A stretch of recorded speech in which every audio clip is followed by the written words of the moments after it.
No había visto a detalle tu currículum y está impresionante porque pasaste más recientemente de retail, después ya entraste con Dr. Pepper, después Kimberly Clark y al final con Pepsi. Y se Ujú. ve impresionante también cómo va evolucionando el crecimiento en RGM.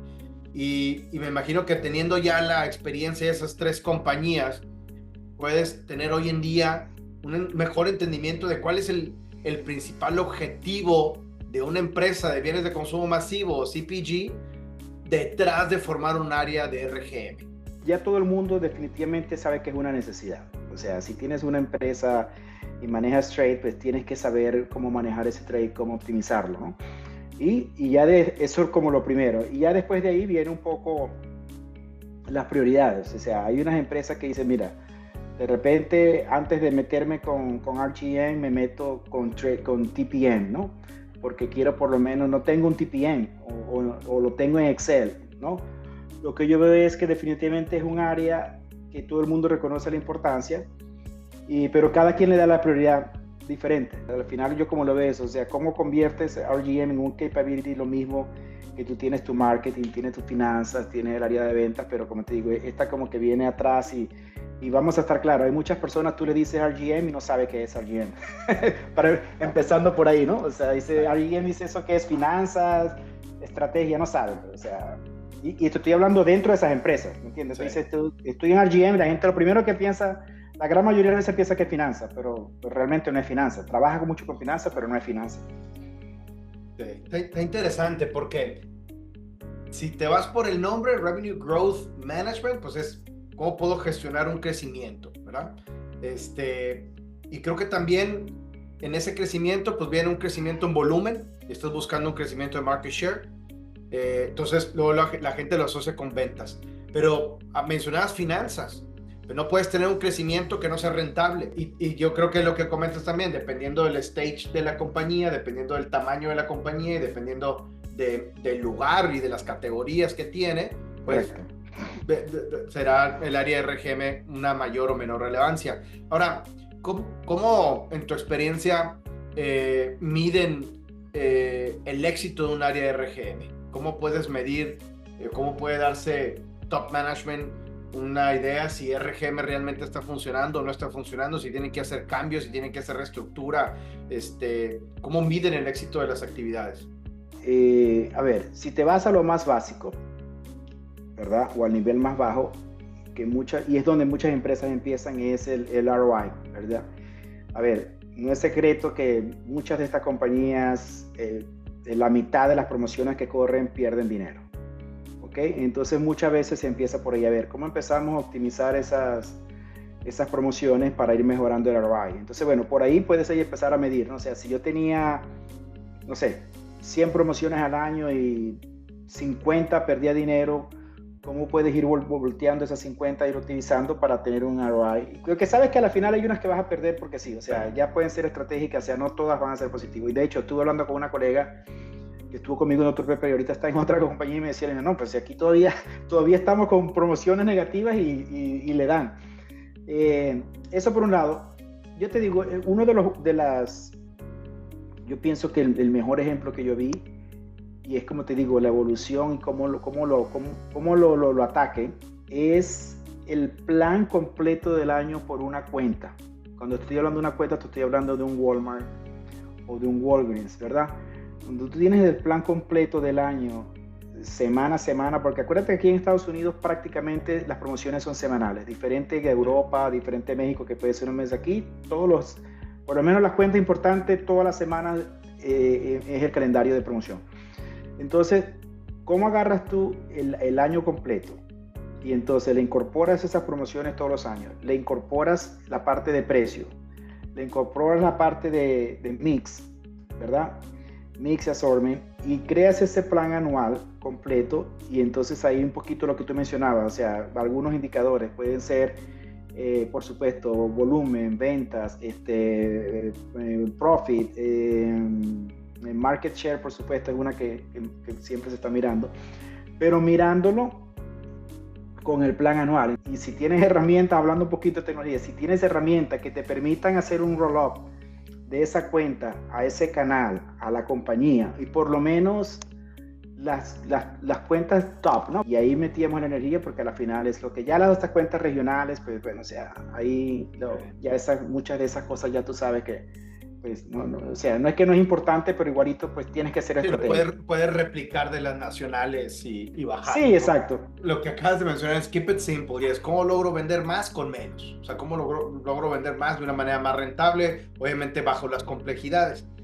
Se torna más ahora de nuevo en un tema de cómo mejorar el presupuesto promocional, y hay compañías que no solamente lo están haciendo de manera descriptiva como se hacía antes, sino están comenzando a hacer inversión para incorporar la parte predictiva. Tengo una pregunta. Estábamos en un evento y estaba presentando a alguien de tu equipo y coincidimos en que un roadblock en este proceso de digitalizar RGM era el change management.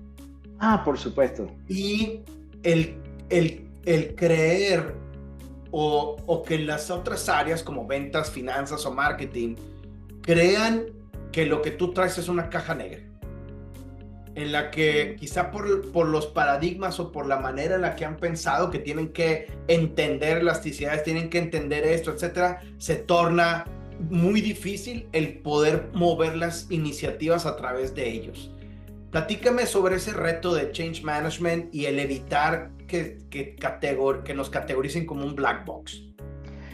No, mira, buenísimo, porque eso yo hacía chiste con alguna gente. Mira, yo le decía a uno de mis jefes, decía, mira, ¿sabes qué?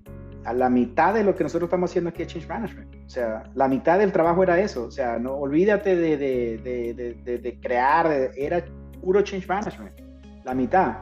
Entonces, una de las cosas que en aquel momento yo empujé y en un par de ocasiones, en dos compañías diferentes, le dice, mira, nosotros tenemos que tener entrenamiento en manejo de conflicto, pero entrenamiento de verdad, o sea, entrenamiento que venga alguien a darte, entrenamiento en cómo influenciar, ¿okay? Entrenamiento en cómo negociar, porque a la final, y acuérdate que te estoy hablando mucho volvemos a lo mismo, ¿no? De iniciativas globales, que tienes que ir a convencer al de Brasil, al de México, al de India, al de Rusia, al de Alemania, y por supuesto la gente interna, ¿no? Pero es clave porque, mira, a nadie le gusta el cambio. Entonces la gente, tú vas a llegarle al de ventas, tú le llegas con una herramienta nueva, lo primero que te va a decir, a ver, mira, mi tiempo yo lo necesito para estar vendiendo, correcto, entonces tienes que llegarle con algo o que le ahorre tiempo, o que le vaya a generar, hacer más dinero, ¿verdad? O que le dé insights o información que no conocía. O sea, correcto. Entonces, tienes esa gente en la parte de venta. Entonces, bueno, sí, la parte de Change Management es clave, de cómo tú llegar con una herramienta nueva, un proceso nuevo, que le vas a quitar tiempo a todo el equipo, ¿verdad? Y eso es una cosa que la segunda vez que me tocó, le dije, mira, ¿sabes qué? Cuando nosotros vayamos, tú tienes que decirle de frente, o sea, mira, el proyecto va a ser esto, necesito tantas horas a la semana de tantas personas en tu equipo porque es lo que es, o sea, si no, no camina, pero volvemos al mismo, es parte del change management, ¿no? La parte del black box, mira, en las partes de los proyectos de AI Machine Learning es muy difícil, porque a veces nadie sabe, como que, sí. Y el data scientist, mira, eso es lo que dijo el robot, no es el chiste que dijo nosotros, el robot dijo esto, entonces, pero la mejor manera como yo veo que se puede atacar eso, y yo soy un gran aprendizaje, es hacer pilotos. Para mí eso es lo mejor, porque realmente es difícil, o sea, entrar con tú querer entrar, el ejemplo que yo te decía, querer entrar a una iniciativa con 50 cuentas, pues mira, lo mejor es que la gente agarra 2 cuentas que sean importantes, representativas, y empieza con esas.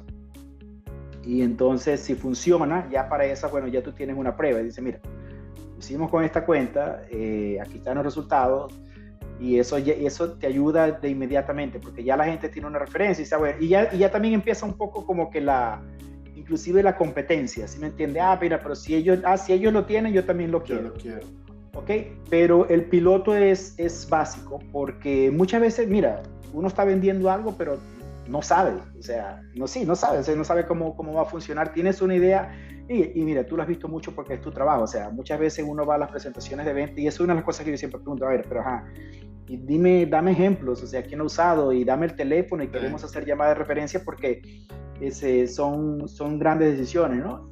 Pero en la parte de Change Management definitivamente los pilotos son buenísimos Son porque ahí aprendes, tienes los errores que tengas, los puedes corregir y ya con eso tienes una prueba de que algo funciona y ya puedes empezar a escalarlo y hacerlo más grande con los otros que vengan. Pero Change Management, mira, o sea, es algo, y te digo, no hay, el problema de Change Management, que a menos que tú seas un experto de Change Management y es lo que hagas como profesión, realmente nadie te lo enseña. Sí, en el camino lo tienes que ir. Nadie te lo enseña y por eso te digo, yo llego un momento, ¿sabes qué? Pues vamos, dennos un training formal, porque, o sea, pues sí, todo lo que nos puedan dar para ayudarnos sería bueno. Buenísimo. Bueno, Vicente, estamos llegando al final. Disfruté muchísimo la plática, estuvo súper interesante.